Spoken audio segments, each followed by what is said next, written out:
इसलिए गांव में जब लड़की जीन्स टी शर्ट पहन के जाती है तो सब उसको देखते हैं, लेकिन मुंबई में कोई नहीं देखेगा।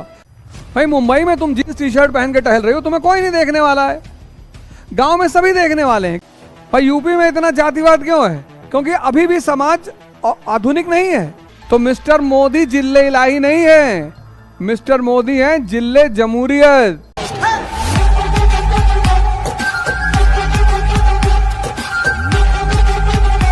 सिविल सर्विस सिर्फ एक बात चाहती है कि जिंदा है, हाँ आओ, राज्य चलाना है ना, स्टेट चलाना है, जिला चलाना है। और मुर्दे के हाथ में पकड़ा दोगे तो खुद तो जाएगा ही, राज्य को भी लेकर चला जाएगा।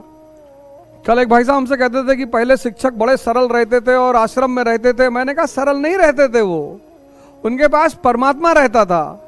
तुम महावीर को देखते हो सोचते हो नंगे हैं, नंगे नहीं है वो तुम्हारी आंखें हैं।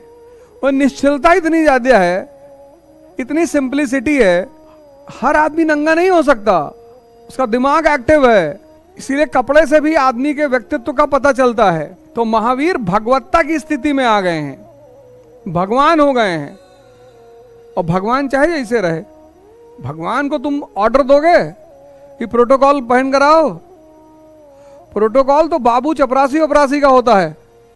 वस्तु विनिमय आज भी गांव में, अगर तुम्हारा गांव से संबंध है तो एक कटोरा गेहूं के बदले 5 आइसक्रीम मिलती है।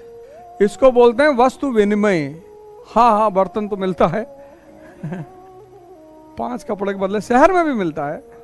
अब तो सोसाइटियों में लोग कम जाते हैं, पहले हमारे समय में लोग आते थे बर्तन वाले, लोटा थरिया गिलास ये सब जो है हाँ हाँ वही वस्तु विनिमय। फिर वही कपड़ा जो है सीपी में, कनॉट प्लेस में 100 रुपए का 2, 100 रुपए का 2, वही है, वही वाला कपड़ा है वो। हमसे एक चीज सीख लो, सोचना। पढ़ो मत हमसे, पढ़ोगे बर्बाद हो जाओगे। पढ़ाते हैं ही नहीं। इतने टीचर हिंदुस्तान में पढ़ा रहे हैं, पता नहीं क्या पढ़ा रहे हैं।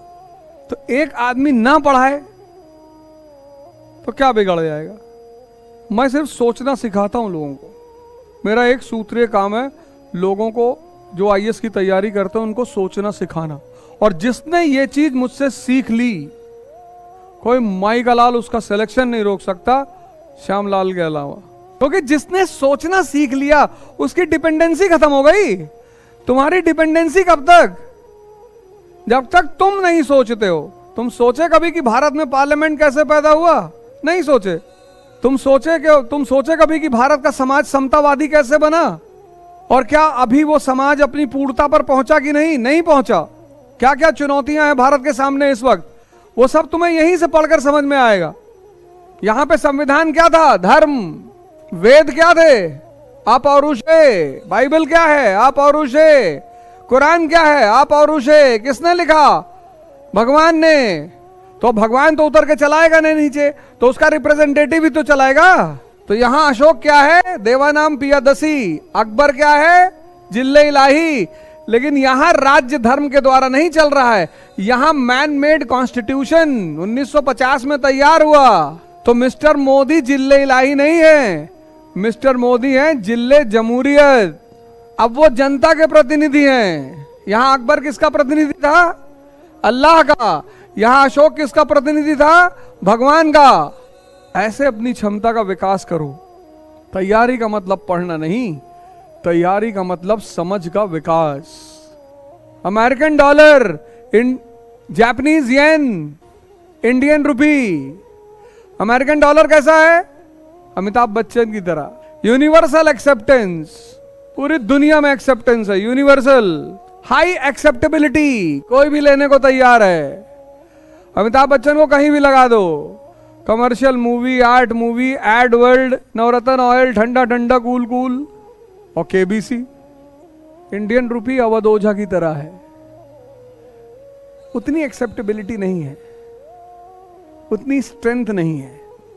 चैलेंज करते, चैलेंज कि कोई इस किताब को जो कमांड बनाए आके हमसे मिले कि हमारी कमांड है, पूछो, और सिर्फ 10 सवाल का जवाब दे दे। हर सवाल पे 10,000 रुपया, हर सवाल पे 10,000 रुपया, हर सवाल पे। बशर्ते मेरा नोट्स और वीडियो ऑडियो ना देखा हो। लेकिन तब पर भी ऐसा क्वेश्चन कर लेंगे जो मैंने वीडियो में अपने डिस्कस नहीं किया होगा। कुछ चीजें जो मेरे दिमाग में है कि मैंने छोड़ा क्या है, और जानबूझ के छोड़ा है, क्योंकि बाकी तो तुम बता ले जाओगे। जो मैंने छोड़ा है वो पूछ लूंगा कि ये, वहां फंस जाओगे, क्योंकि वो तुमने सोचा ही नहीं होगा। तैयारी यही है। ये इतने सारे बड़े बड़ी इंडस्ट्री खुली हुई हैं कोचिंगों की, पढ़ा तो सभी रहे हैं। इलाहाबाद में कोचिंगों की कमी थी, एक से एक कोचिंग। तुम आईएएस बन गए, कैबिनेट की मीटिंग हो रही है, तुमको बुलाया गया है और प्रधानमंत्री आ रहा है, वो किसी भी ड्रेस में आएगा, और हो सकता है ड्रेस ही ना पहने, प्रधानमंत्री है ना। देखो प्रधानमंत्री जी, मोदी जी आते हैं गमछा उमछा डाल के, कभी कभी कोई आईएएस अफसर मीटिंग में गमछा डाल के जाएगा? इस देश में 2 ही लोग गमछा डालते हैं। टोकन करेंसी आ गया। मैं धारक को 500 रुपया अदा करने का वचन देता हूं। ये नकली है, इसको ऐसे रखे रहते हैं। नहीं मत चलाओ, हम चला लेंगे। फर्जी पिक्चर देखे हो ना सीरीज। इस कागज की कोई कीमत नहीं है। इस पे जो दस्तखत है, वादा, प्रॉमिस लिखा हुआ है, उसकी कीमत है। ये यहां नहीं था। एक आदमी ने कोशिश की थी चलाने के लिए, मारा गया, मोहम्मद बिन तुगलक, क्योंकि ये सिर्फ स्थायी सरकार में संभव है, राजतंत्र में संभव ही नहीं है। सर सैयद अहमद सरकार से क्यों जुड़े? क्योंकि मुसलमानों की स्थिति बहुत खराब थी। 1870, जैसे आज सच्चर कमेटी की रिपोर्ट आई, ऐसे 1870 में एक किताब आई जिसका नाम था इंडियन मुसलमान। उस किताब में यह दिखाया गया कि भारत के मुसलमान सबसे ज्यादा पिछड़े हुए हैं, गरीब हैं। सर सैयद अहमद खान जज थे। इनको बड़ी वो अजीब सा फील हुआ कि यार हमारे समाज के लोग दबे कुचले हैं, हमारे समाज के लोग पिछड़े हैं, हमारे समाज के लोगों का नौकरी में हिस्सा ही नहीं है। तो सरकार ने इनसे कहा कि तुम्हारे समाज को आगे बढ़ाएंगे हम तुम्हारे साथ हैं। तुम क्या करना चाहते हो? बोले साहब हम तो शिक्षा को प्रोत्साहन देना चाहते हैं। बोले एकदम दो शिक्षा को प्रोत्साहन। नहीं, एंग्लो मोहम्मडन ओरिएंटल कॉलेज 1875 में, शिक्षा ही तो विकास का द्वार खोलती है। तो सर सैयद अहमद मिले मुसलमान के प्रतिनिधि के रूप में अंग्रेज ब्रिटिश सरकार को। दूसरी तरफ ज्योतिबा फूले, दलित परेशान था। जाति व्यवस्था अंग्रेजों के आने के साथ खत्म हो गई। जाति व्यवस्था की भारत में हत्या की अंग्रेजों ने, लेकिन अंग्रेजों ने कास्ट सिस्टम खत्म तो किया, उसके बदले एक दूसरी चीज पैदा कर दी, कास्टिसिज्म। और भारत की जलवायु इतनी अच्छी है कि कास्टिसिज्म को फलने बढ़ने का मौका मिलता है। वो यूपी इंडस्ट्री है ही नहीं, तो चूंकि इंडस्ट्री नहीं है तो कैपिटलिस्ट क्लास नहीं है, मिडिल क्लास नहीं है, वर्किंग क्लास नहीं है, वही पुराना सामंतवादी समाज है। पर यूपी में इतना जातिवाद क्यों है? क्योंकि अभी भी समाज आधुनिक नहीं है, अभी भी अर्थव्यवस्था आधुनिक नहीं है। तो जब अर्थव्यवस्था आधुनिक नहीं है तो समाज कैसे आधुनिक हो जाएगा?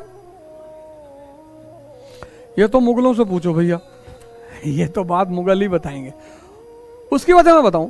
नहीं, बड़ा अच्छा सवाल तुमने पूछा, वो तो मजाक वाली बात थी। जब तुम इलाहाबाद में रहते हो, तुमने बहुत दोस्ती कर ली इलाहाबाद में, और तुम करो सब अब इलाहाबाद नहीं रहेगा, अब इलाहाबाद छोड़ देंगे, अब हम जा रहे हैं दिल्ली, यहाँ बहुत समाज बन गया, दोस्त हो गए, अब हम दिल्ली जा रहे हैं, दिल्ली पढ़ेंगे। तुमने जगह तो छोड़ दी, और जब वहां पहुंचे तो कुछ दिन तो तुम सीरियस थे, फिर तुम्हारे वो अंदर का आदमी जाग गया, फिर तुमने वहां भी समाज बना लिया। अब कहां भागोगे? हैदराबाद, जगह मत बदलो, खुद को बदलो। इसलिए गांव में जब लड़की जीन्स टी शर्ट पहन के जाती है तो सब उसको देखते हैं, लेकिन मुंबई में कोई नहीं देखेगा, क्योंकि अर्थव्यवस्था आधुनिक है। तो जहां अर्थव्यवस्था आधुनिक है वहां समाज आधुनिक तुरंत एक्सेप्ट कर लिया जाएगा। भाई मुंबई में तुम जीन्स टी शर्ट पहन के टहल रहे हो, तुम्हें कोई नहीं देखने वाला है।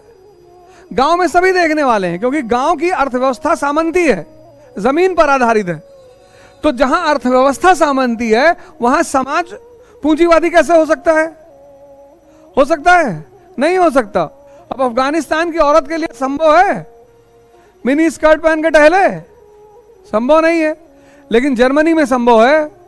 तुम्हें इस पूरी तैयारी में यह समझना है कि अर्थव्यवस्था, राजनीति, समाज, धर्म सब एक दूसरे से जुड़े हुए हैं, कोई अलग नहीं है।